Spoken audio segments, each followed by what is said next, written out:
When I talk about staff engineer, I break down to three core expectations. So the first one is someone that has a high blast radius of impact. Number two is someone that is able to do multi-scale planning and able to influence the organization doing that. And third is someone that has a ownership level that is beyond reactive or beyond waiting someone to give them a problem, right? People that are able to transition from senior to staff in the easiest way possible are usually the people that have had an experience as a manager, knowing how you can leverage technology to achieve, let's say, the priorities of the company, the struggles of the company. It is what makes like good to great staff engineering. What it means to be strategic is doing things that are aligned with what the organization cares about or what the organization has prioritized, what the organization is looking for, right? And not doing things for the sake of technology, right? Doing more code reviews or like being the one that's always up to date with the latest and greatest is not necessarily the thing that's going to give you the most leverage.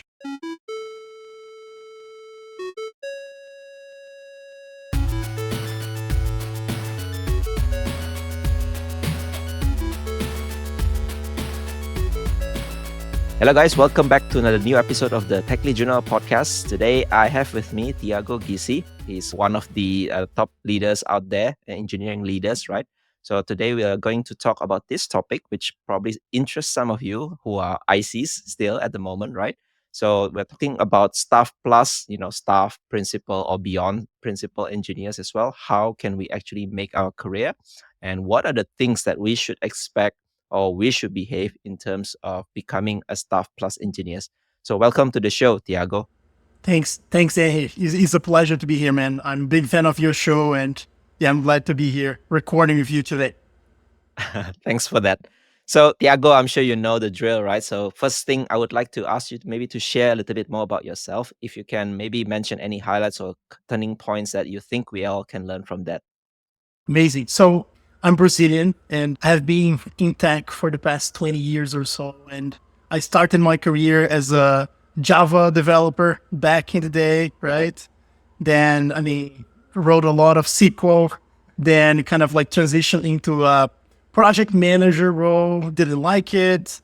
Then I would say the first turning point and the biggest highlight of my career is I joined ThoughtWorks. I know you also work at ThoughtWorks, right?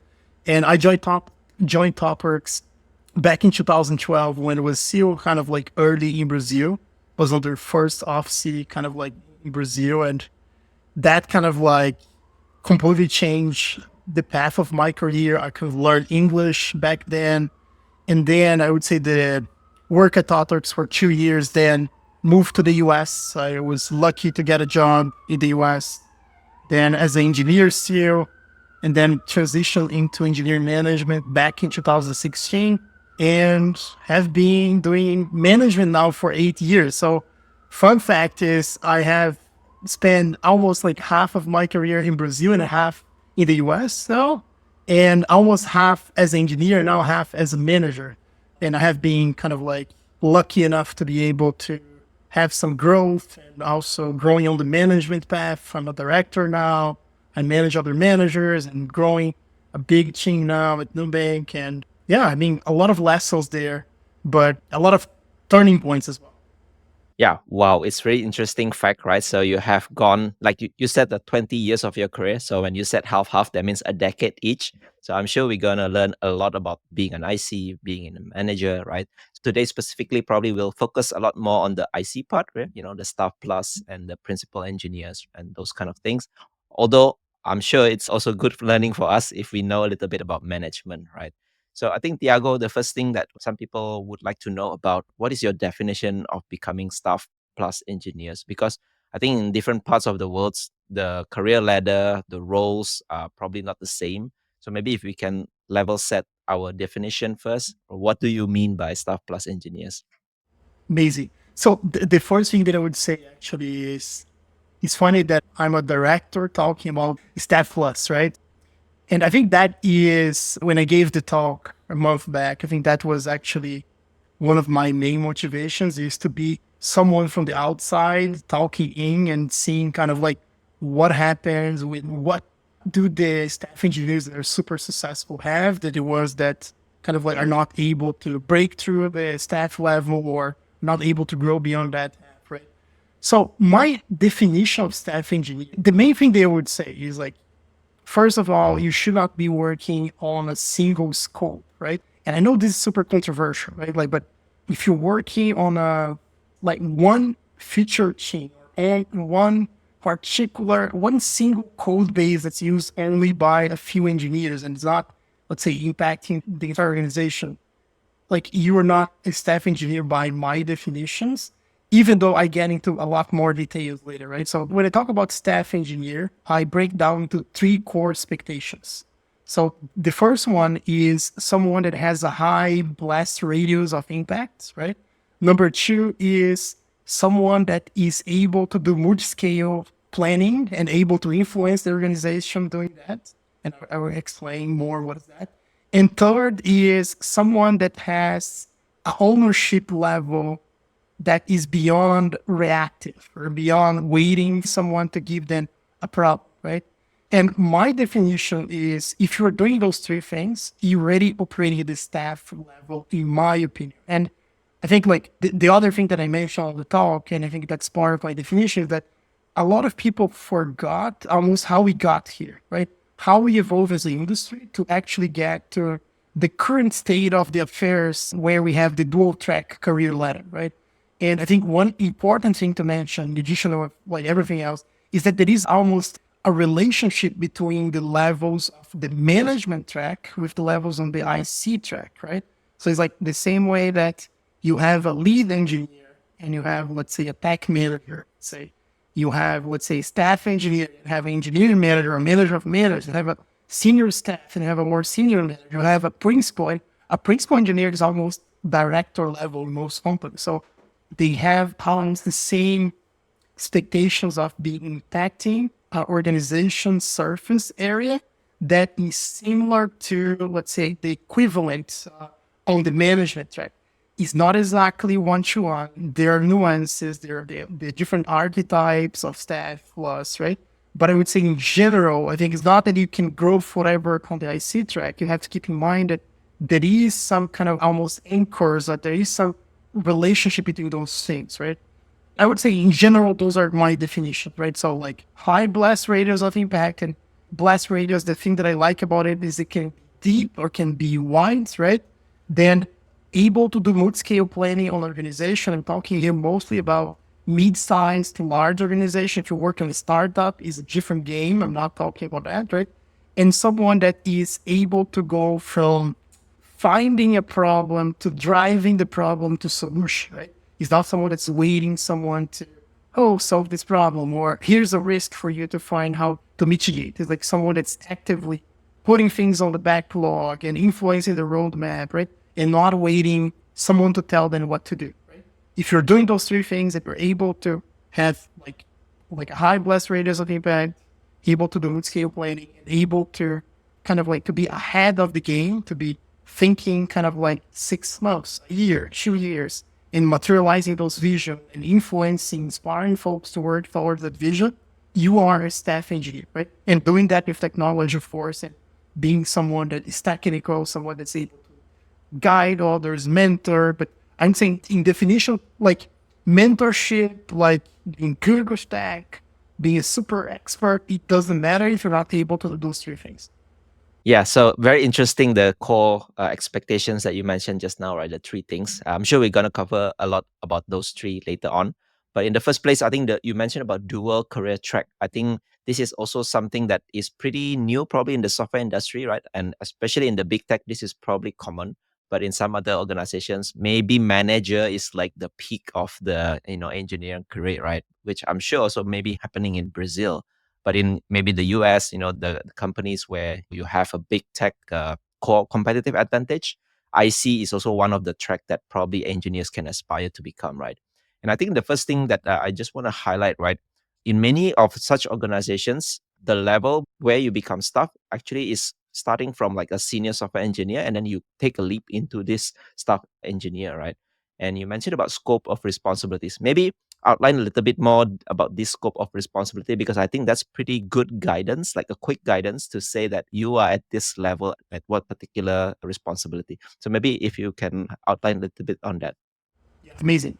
So I would say like when you start your career, you're working at, let's say, called the task level, the more granular possible thing, right? And as you move like to senior, right, or as you move to mid level, it's like when you're junior, you're giving a task and you're giving instructions, you're giving help, you're giving support, you're giving kind of like, oh, follow this example, do this migration, replicate this kind of screen, right? And then once you move to mid level, you're more able to handle a little bit more ambiguous and larger tasks, right? To a point where when you become senior is the point where you're able to get something that is not well defined and is large, quote unquote, right? Like a good example is you're able to own end to end the delivery of a new feature on a software, on an app, on a website, right? You're not only getting a particular task, you're getting the goal, right? You need to kind of like do the old discovery. You need to break down the RFC. You need to work with dependents. You need to be able to do almost that full cycle and full stack almost, right? I think like, yeah, their definition of senior that do not necessarily involve working across the stack, but overall you have like something that is not well defined and you're able to kind of like to be the future leads, right? Like leading that from, let's say, concept to production, right? I think that's like senior level. And then staff is when you start to oversee not one feature, but multiple features. That usually means multiple groups, multiple squads, or multiple teams. Staff is usually between, let's say, 1 to 2 to 3 different squads. You're overseeing that, you're setting that vision, you're helping to create that platform, you're working on things that are important, not only for a small area or a small, let's say, as we call streamline team, right? But we're working on something that will have enough leverage and be reusable or be impactful enough that you need to be thinking ahead of time. You need to be working across. You need to influence more than one backlog, let's say. You need to work with more than one PM, right? And more than one engineering manager. And you are like almost like the tech lead of tech leads or the architect, even though I don't like that term, right? But you're the one that's kind of like shaping the vision and helping to take the most ambiguous problems and shape a little bit to give to the senior engineers, to also kind of leveraging the senior engineers to be giving their opinions, but you are kind of like guiding, you're driving that, right? And then I would say, once you go from staff to senior staff and principal and distinguish, is when you go from, let's say, a couple of backlogs, a couple of groups to maybe a department, right? Like maybe a product line, right? Like maybe, for example, instead of the one particular flow of your app or of your, I don't know, website, whatever it is, like whatever kind of software you have, you're only kind of like the whole product, or you're only the whole business unit, right? Like you're the one responsible for a series of groups. And then as the principal engineer is definitely at the domain level, at the product line level. Distinguish, I think the definition of a distinguished engineer is someone that is able to impact the industry. He's someone that's able to create technology or to shape a new methodology or something that has impacted how we do things at the industry level. But over the last couple of years, this term started to be overused. And now like distinguish is more synonymous of a principal. There are companies that even created the title fellow, right? That was something that I think Google started off like top of the top engineers that were like almost kind of like at the C level, but on the engineering track, right? But I think like it's easy to think about that on the C ladder if you look at the management side, right? Because on the management side is exactly the same. Right? You start as a manager of a single team that you manage managers of a well-contained area where there is some bounded context around that, right? And then once you become like a senior manager, you are kind of handling 2 or 3 bounded contexts. And then when you become a director, you own a department that involves multiple, right? And I think like it's exactly the same thing on the IC ladder, but folks usually forget about that, right? They think it's just about getting better technically and being faster and all that. But that is not the case. I think like one of the other things that I mentioned at the talk is that, in my opinion, becoming a staff engineer is almost a lateral transfer. It's almost like you go from being a senior engineer to being a junior staff engineer. You are the beginning of another career ladder, the same way that once you go from senior engineer to manager, engineer, manager, you are going from senior to junior manager. You kind of like, you're starting all over again, right? So I think a lot of people forget the skills that got them to be senior, to be good technically and be able to scale. The individual level are not necessarily skills that are going to get them to be able and to be successful at the scale at the staff level, right? And staff level is when you go from, let's say, building software to create orgs that build software, right? Your goal is not necessarily to be the one coding, but is the one that's creating the processes, that's shaping the vision that will allow like the org to create software, right? And not necessarily you buying it. Yeah, thanks for highlighting about this lateral move. I think same like for an IC to become a manager, right? So this is kind of like the tipping point typically after you become a senior software engineer, right? You're good with your craft, you can code, you can generate features, you can work well within a team, right? A single boundary, just like what you mentioned. But there's a cross path typically for this dual career track where you choose an IC, which is like the staff level path, or the engineering manager, right? Becoming a manager. And typically those two tracks require you to learn about different set of skills.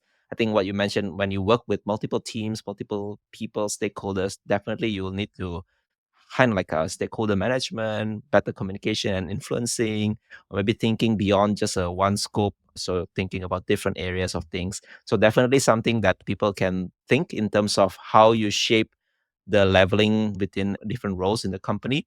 And I think the path to get there is not about getting better at the technical stuff, knowing more about, I don't know, frameworks or maybe technologies and things like that, but the scope of impact within the organization, right? So I think that's really, really true. The one thing that I was going to say, I think like knowing well the technology, knowing well the frameworks, knowing well what's possible to do, and most importantly, knowing how to innovate, right? Knowing how you can leverage technology to achieve, let's say, the priorities of the company, the struggles of the company. It is what makes like good to great staff engineers. It's like the innovation that comes with it, but it's not the technology itself, it's not the skills itself. It's like being able to plug that into something that in that organizational context is going to be successful, right? And that's why kind of like just bringing new technology, even then being amazing, is not necessarily going to solve the problem. You need to be play with the strengths and the weakness of the organization, right? And I think like in that, a staff engineer might be the one that's finding kind of like how to optimize a super complex performance problem, but it also can be someone that's creating a methodology that on how you can leverage like the same stack in a different way, right? Having a canonical path of like, we only use this couple of technologies, like that can be a staff project in its own, right? I think technical expertise and technical excellence is important, but not the same way that they were all the way to senior, right? It's a different kind of game and a different kind of plug and play, different pieces to make them connect, right?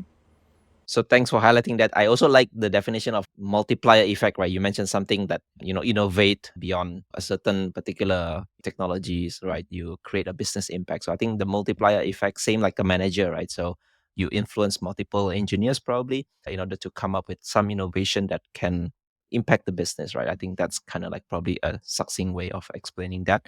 So you mentioned about what got you here won't get you there, right? So this is like a lateral move. In your experience, you've become director for quite some time now. What are some of the biggest hurdles for people to switch from a senior engineer to a staff engineer? What are some of the biggest hurdles that maybe trip some people? Because I'm sure many people here might learn from that as well. Yeah.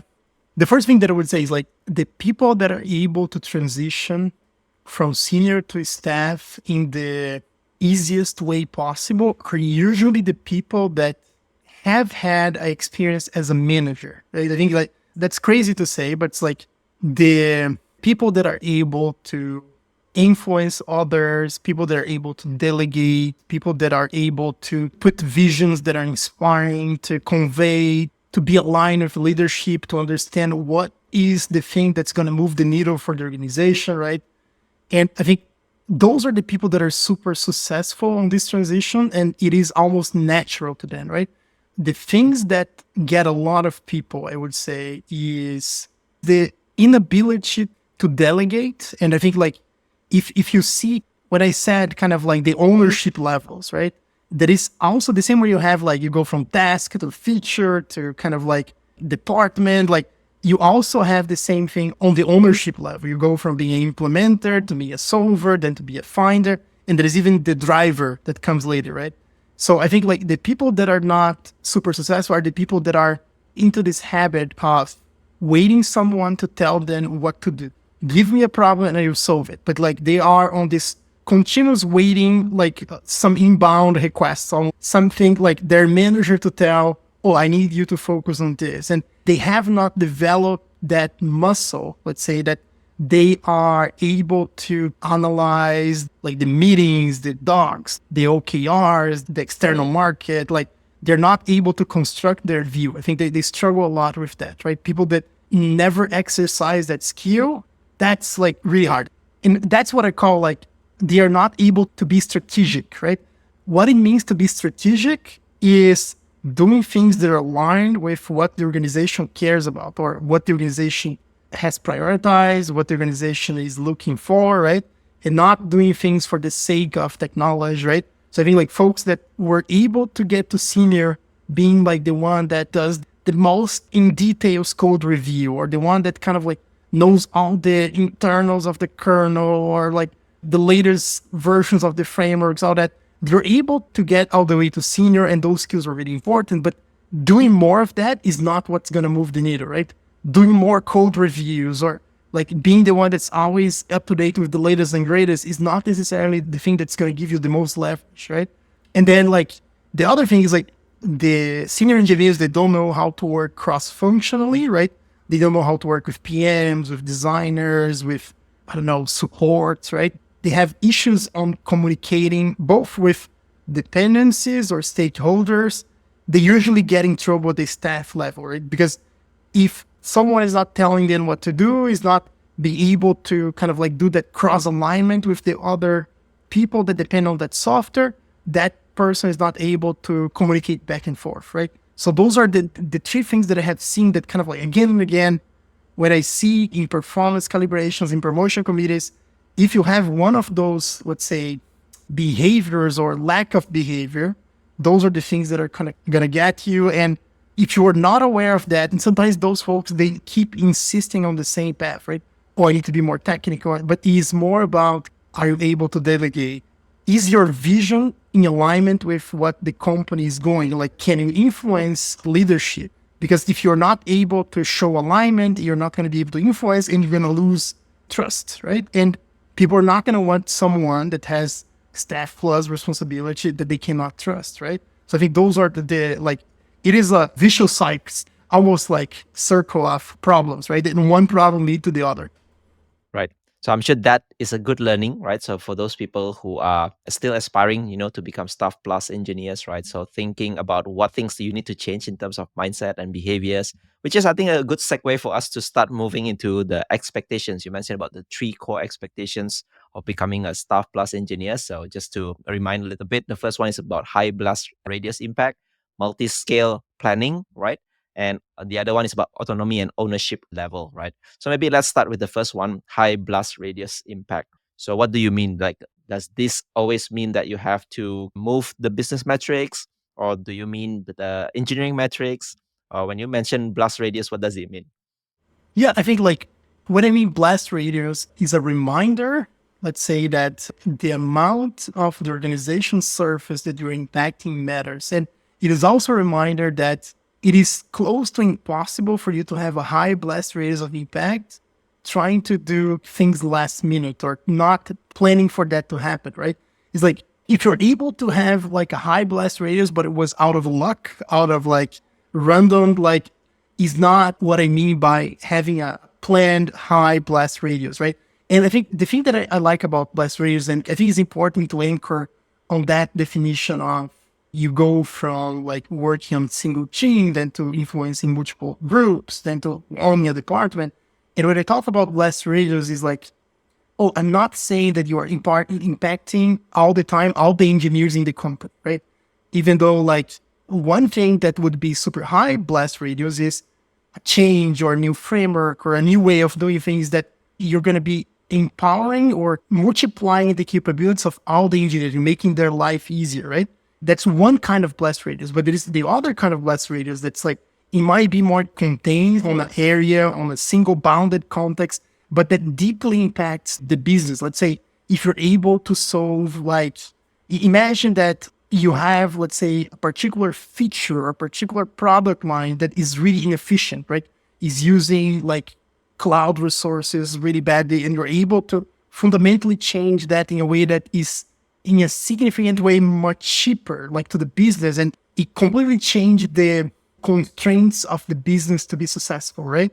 Or you unlock the possibility of doing something else that was a blocker to them, right? Even though that has a, in theory, a small blast radius, it might have a super deep blast radius, because then if you have increasing revenue in one area of the company, that will enable the company to shift resources, to have more money to do other things. And the blast radius is not on the first level effect, it's the second order, third order effect of the changes that you are.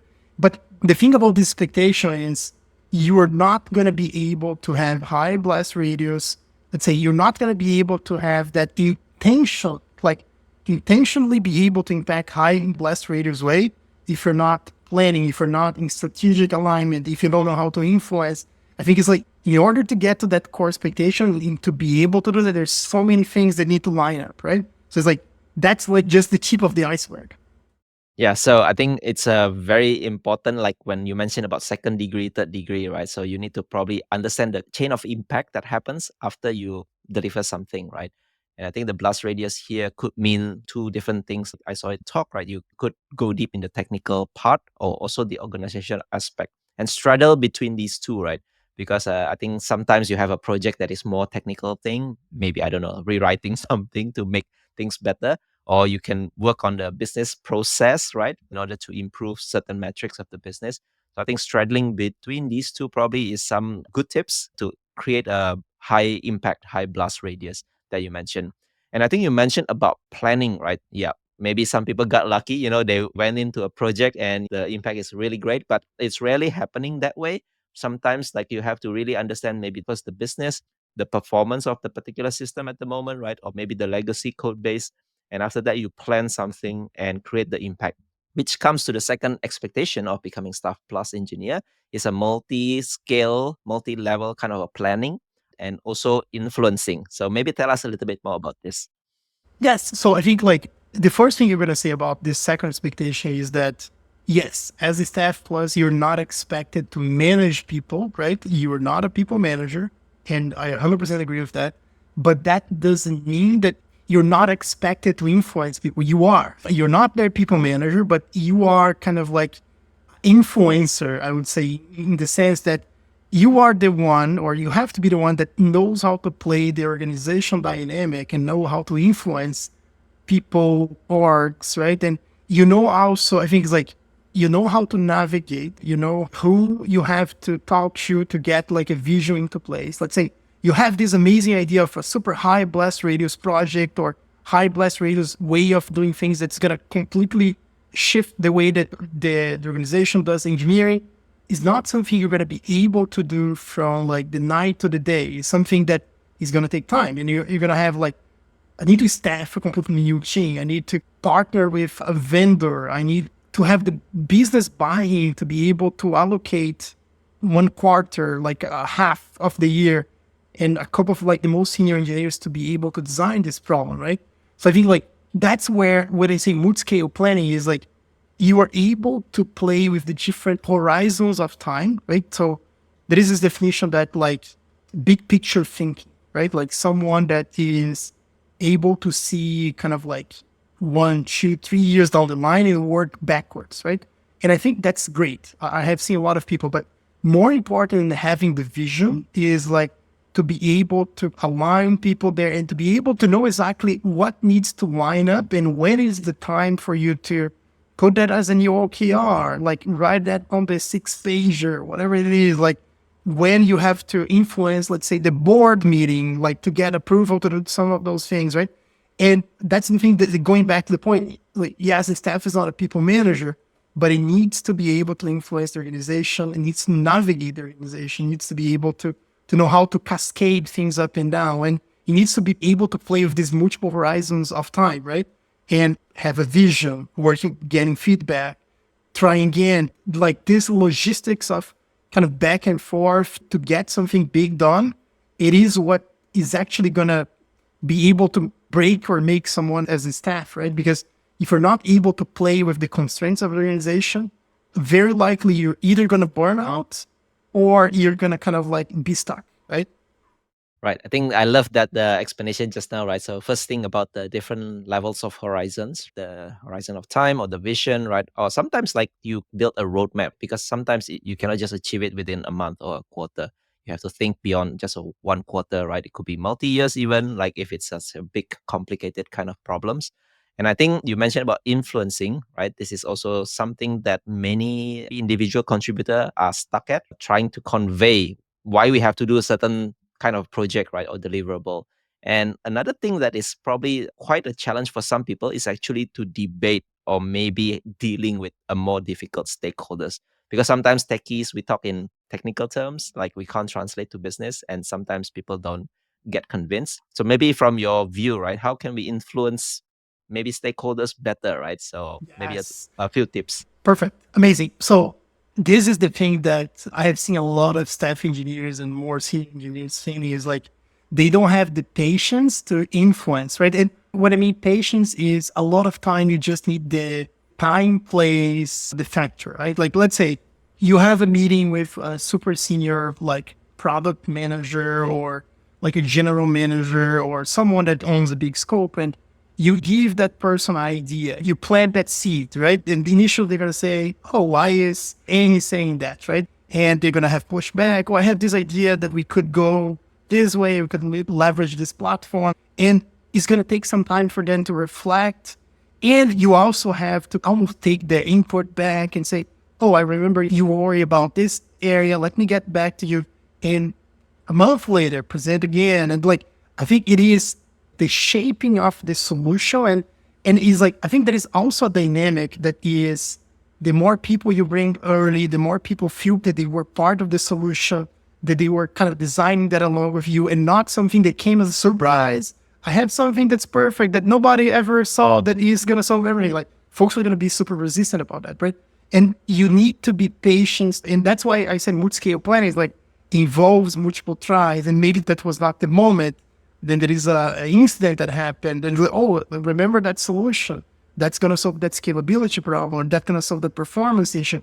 You have to be able to play with the events, right? You have to be able to play with like AI now is like big hype, right? It's like maybe 2 years back, if you talk about LLMs, right? People are not like, no, but now it's like, boy, that's one. So you have to start to warm up people to the moment that you're going to do a request for new headcounts, the moment that you're going to put like something on the roadmap that's going to consume a big chunk of a particular group's time, right? So I think like that's all about that. And if you don't know how the cycles in the organization happen, how decisions are made, in which rooms you need to be part of, who you need to talk and when you need to talk, right? When can you give them idea for them to use to that board meeting or that kind of like C-level offsite, right? You need to be able to play with the constraints and knowing like who you have to influence and when is an art, right? But it is not something you can do from like one day to another, 1 week to another. It's usually take months and sometimes might take years, especially if those are high, really high blast radius. So I would say like that's the thing about influencing that's hard, is that a lot of people don't have the patience to wait a seed to kind of materialize and something to develop over time, right? And taking a different shape. I think that's also important, right? Don't be attached to the initial idea you had. And I think you're driving the solution. It might have a slightly different shape, and that's okay. Because people are still going to remember, oh, the initial seed of that idea came from you. But the more allies you have, the more people are along with you on the journey, the better it's going to be, right? So I think that's the thing that staff engineers need to understand, because otherwise it's not going to be sustained. Yeah, so I think that's really interesting, right? To have the patience, especially if you probably are new in the role, right? Or new in the company, right? Sometimes you need to earn the trust and gain credibility first before you can actually influence other people. And I mentioned about stakeholders, but also don't forget you also need to influence on the technical parts, right? You know, the engineers or maybe some engineers who are also highly opinionated, or maybe engineers in another team, right? Like, why should they follow your thought process? So I think that's also a kind of influencing that is probably difficult for you to Inspiring master. others, right? Yeah, inspiring others to work along with you. I think like, yes, I think like you have to influence up, you have to influence sideways, you have to influence down, right? I think it's exactly the same that the thing the directors and managers have to do. You have to manage up, you have to manage sideways, you have to manage down, right? And you have to be strategic about it, right? And if you're able to sell a compelling vision to the leadership, but the engineers are not excited about that, that's not going to be great, right? Or if your peers are going to be working against you, that's also not going to be great. I think that's like the 360 is so hard. Yeah. So very interesting skill set, definitely. But that's not the only one, right? So we have the third expectations, which is about the ownership and autonomy level, right? So you mentioned something that can't just wait for a project to be assigned or problems to be given to you and then you work on it, right?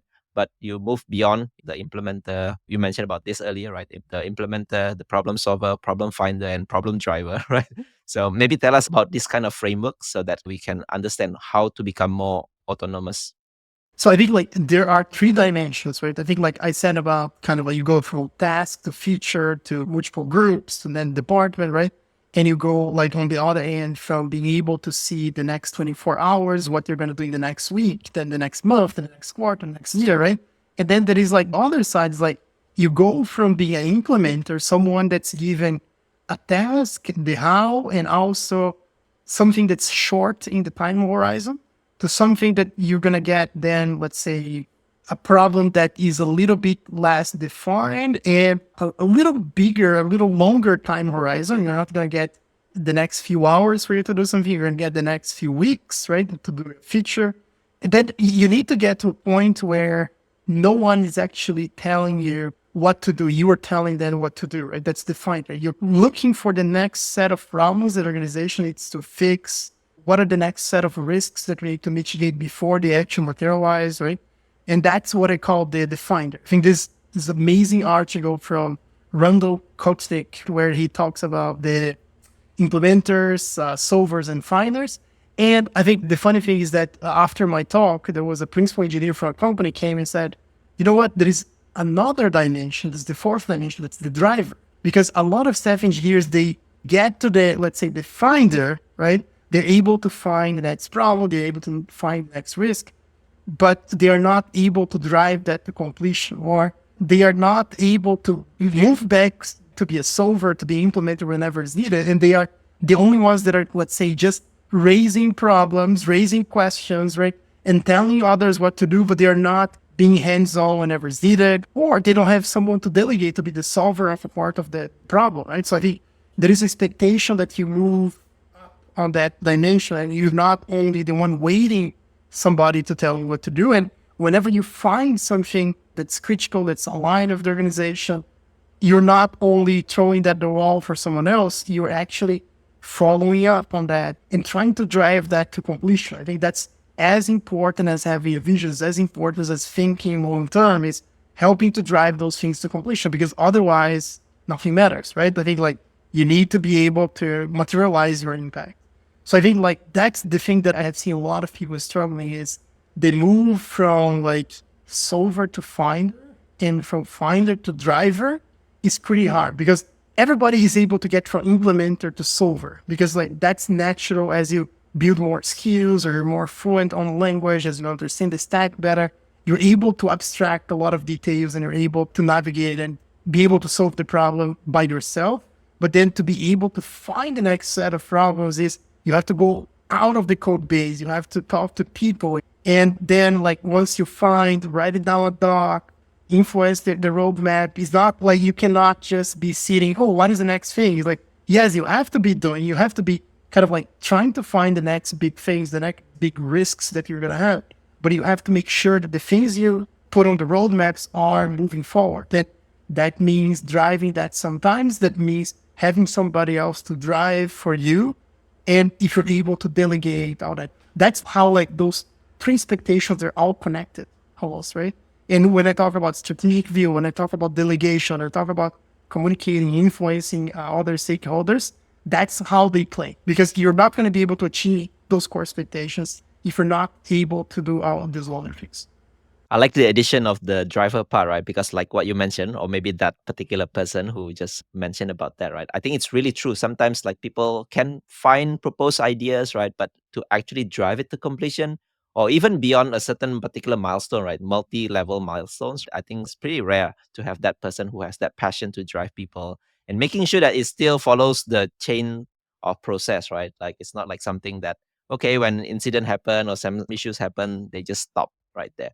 And some people also follow this promo project, so you work on a promo project and after that, you just leave it after you get promotion. So that is also quite typical that I've seen in the industry. I actually two things now, but I think that the number one is when I mean like going from finder to driver, you're not be the technical project manager, right? You're not as a staff. I don't expect you as a driver to be micromanaging tasks. It's more like at high level, like almost at executive level, you are kind of monitoring things. And when you see things are off track, you go, you talk to people, you bring the engineering managers together, you try to change direction at the high level, right? So it is important, like when I mean driver, I don't mean like you replace all the engineering managers, right?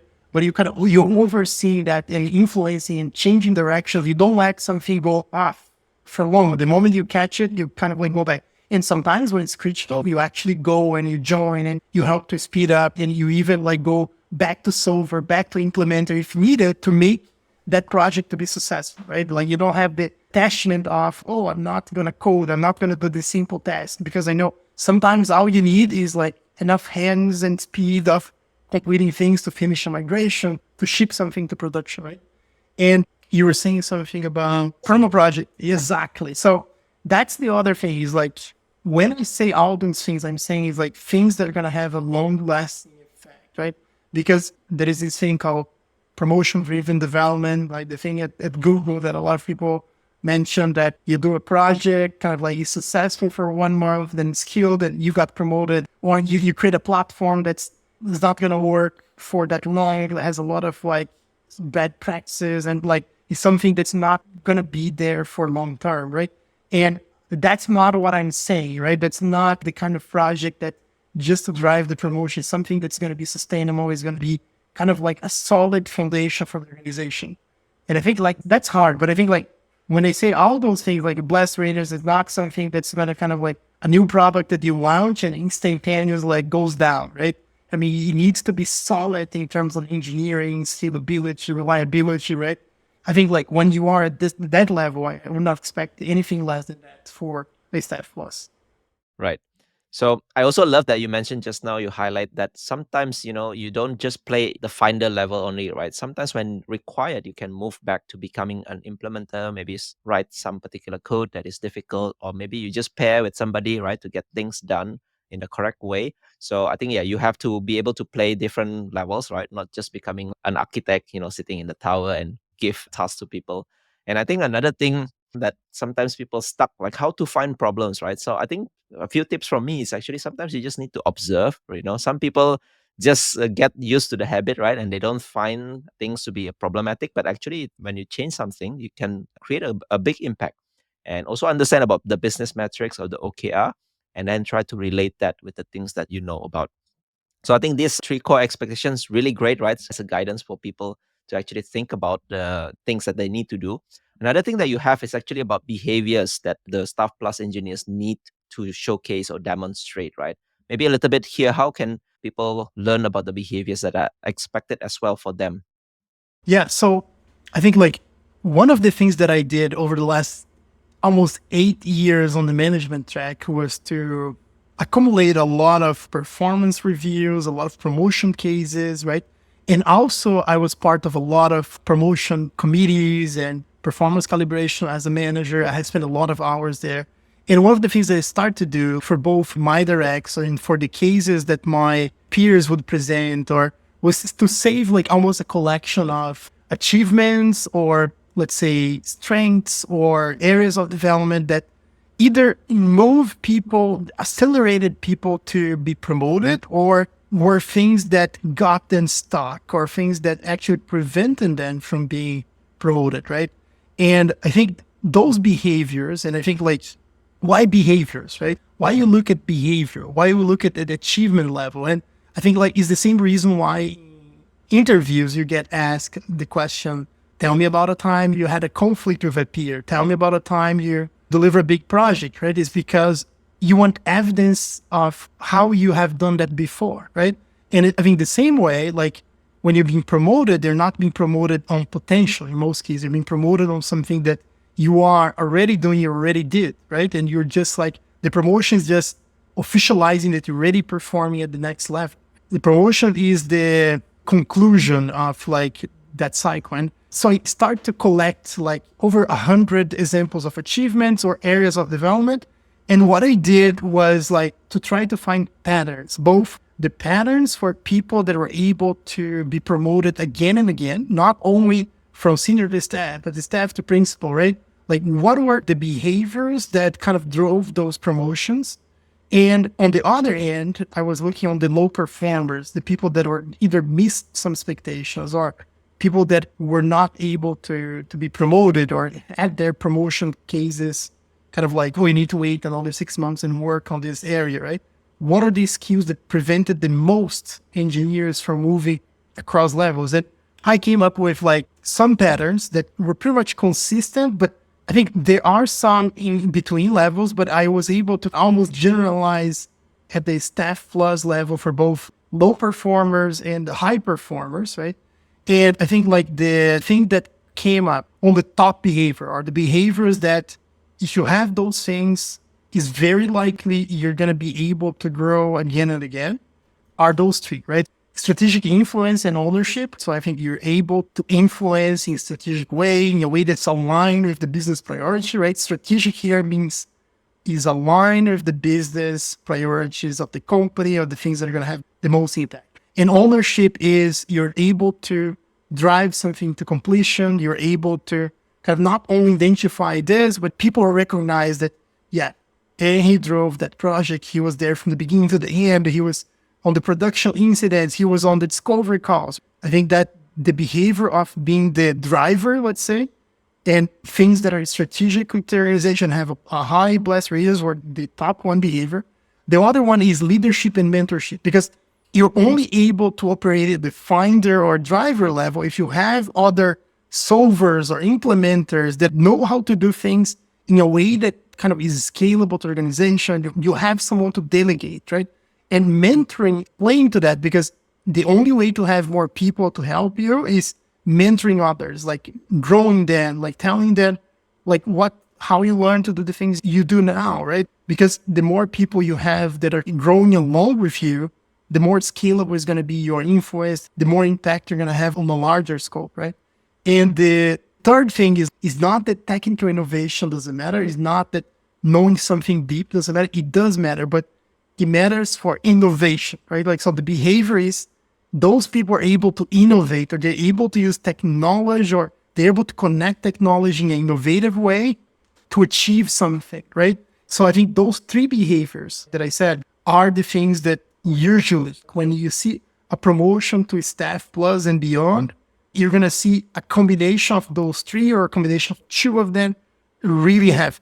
And then on the other end, the behaviors that got the most people stuck, right? The behaviors that prevented most folks to move. And I think that there is one note to say here that is, it is totally okay and it is fine to be a senior engineer forever. And I think like on my talk, I even talk about that the career ladder, there are many paths for growth that are not visible on the career ladder. You can switch stacks. You can work from backend to kind of like kernel level, then you can go to mobile. So you're still a senior engineer, but you're still learning a lot. And as a senior, like in some companies, there are senior that make more than staff engineers, right? The super seniors sometimes make more than the entry level staffs, right? Because they want to incentivize people that are that kind of role, and they're able to be super fast and strong ICs that like to be hands-on, and that's totally okay. But The people that really were trying to move and got their cases of promotion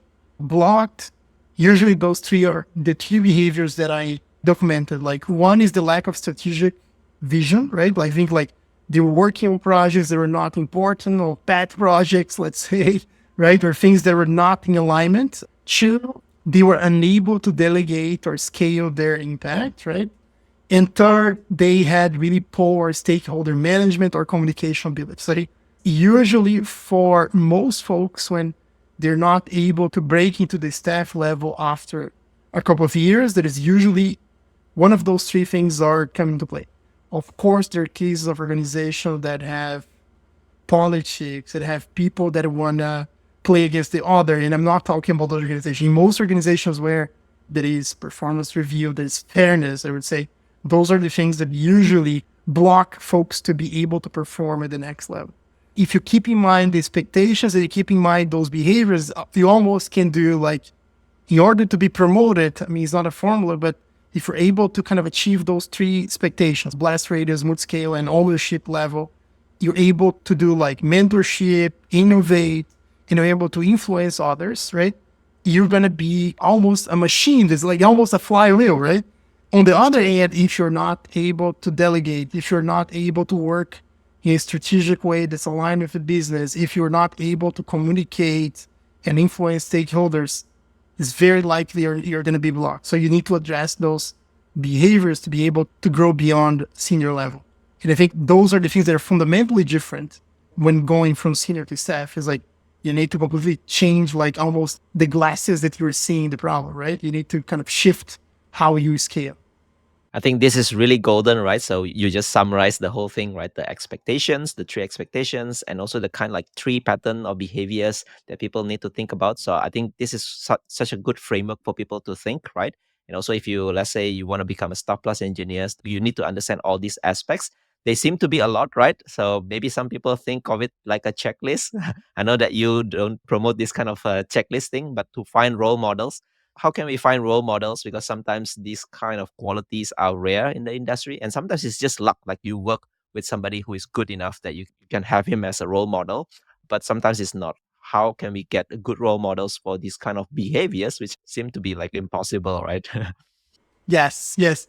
I think like the one comparison there I make, and that's probably when you're reading a fiction book versus a non-fiction book, right?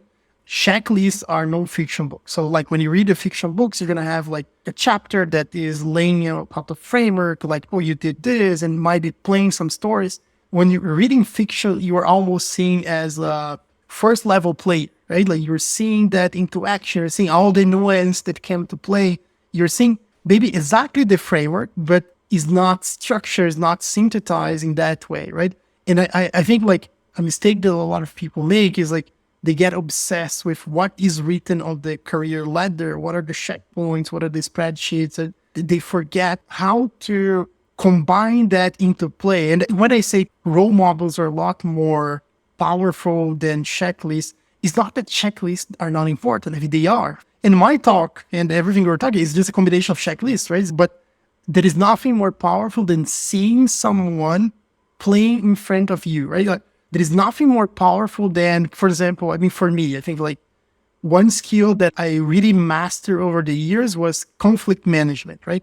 And I think that was a skill that I remember seeing my director back when I was American Express being just a mastermind of that. And like, I would go on a meeting and I would be stuck and I would kind of like, oh, can you join me this meeting to resolve? And it's like seeing someone playing and seeing someone kind of bouncing ideas. And it's the same way, like one thing is for you to read a book. Another thing is for you to pair with the author of that book solving a problem. And you can read the book again and again. You're not going to be able to articulate well enough than seeing the person kind of bouncing ideas and like failing. It is not a straight line, right? And that's important for career growth and like mastering those, what I call transformational leaps, right? When you go from one level to another, is not only a checklist of things. You need to be able to connect so many concepts in a pragmatic way, in a way that moves the needle, right? In a way that moves the conversation forward, right?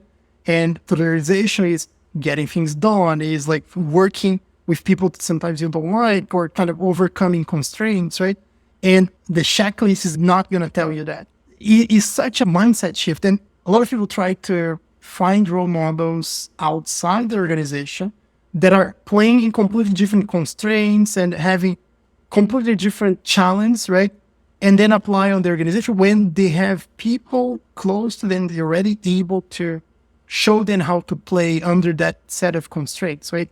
So I think it's like that's the thing that people have to keep in mind, and that's what mentorship is about. It's about kind of like being able to have those role models, be able to bounce ideas. It's not about a mentor is not someone that's going to give you another framework to think about. Someone that is going to kind of like adjust your kind of role play almost. Yeah. So I think a little bit about mentorship, right? So I think if you are lucky, right, just observe within the organization people you admire. Sometimes it could be not in the tech division, right? It could be in other business departments. You can also get some mentorship from them and learn the kind of behaviors, the patterns, just like what you mentioned, right? Like a concept of a hero in a fiction story, right? You follow the hero, and importantly, you get inspired by it, right? So that you know what are the nuances that you need to think about instead of just following checklists. So thank you so much for this conversation, Tiago. I'm sure people have a lot of things in their mind now, but unfortunately, we need to wrap up. But before I let you go, I have this one question that I always ask my guests, which you probably are familiar with, right? So I call this the three technical leadership wisdom. Just think of it like an advice that you want to give to us. So maybe if you can share your version of three technical leadership wisdom.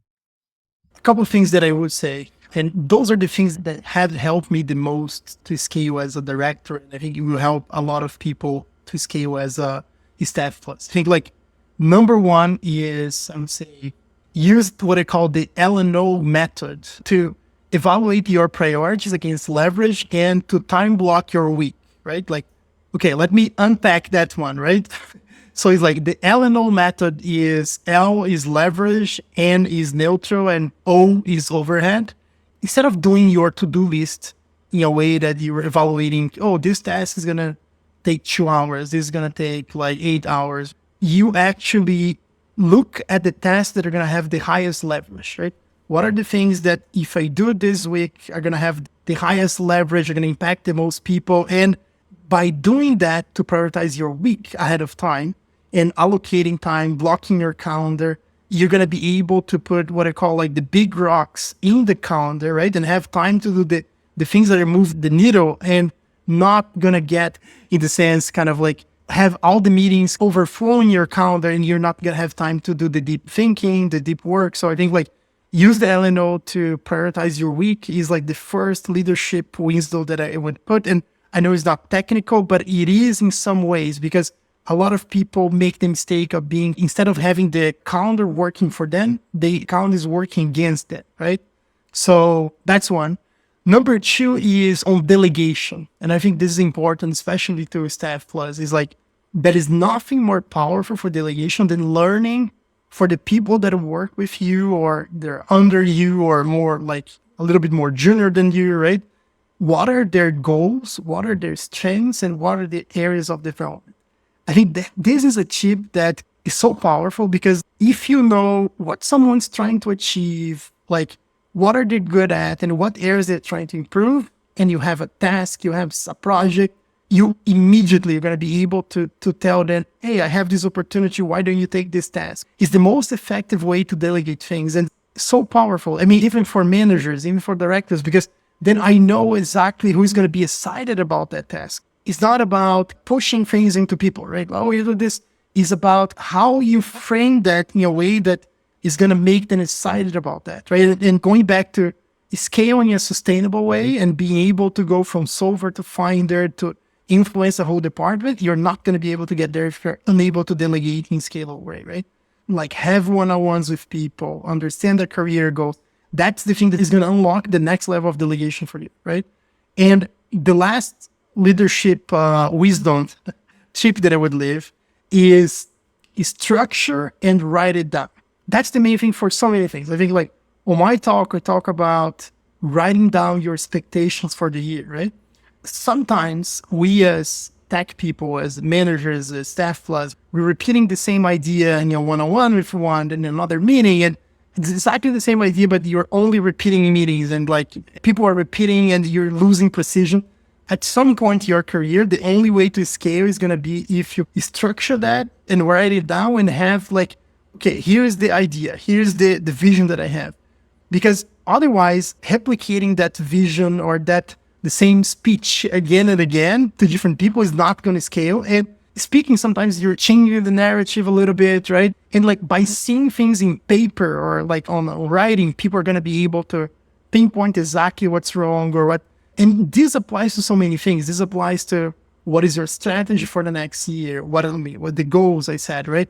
But I think what are the action items for a meeting? What instruction write it down? And like you would not imagine the amount of people that still to this day, they're not able to write it down like a good agenda, good follow-up, action items, or even their goals, right? And most people, the problem is that it's not that they don't have goals or they don't have like a vision.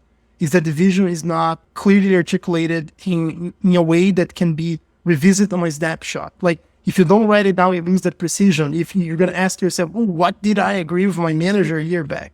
Oh, I don't have that, right?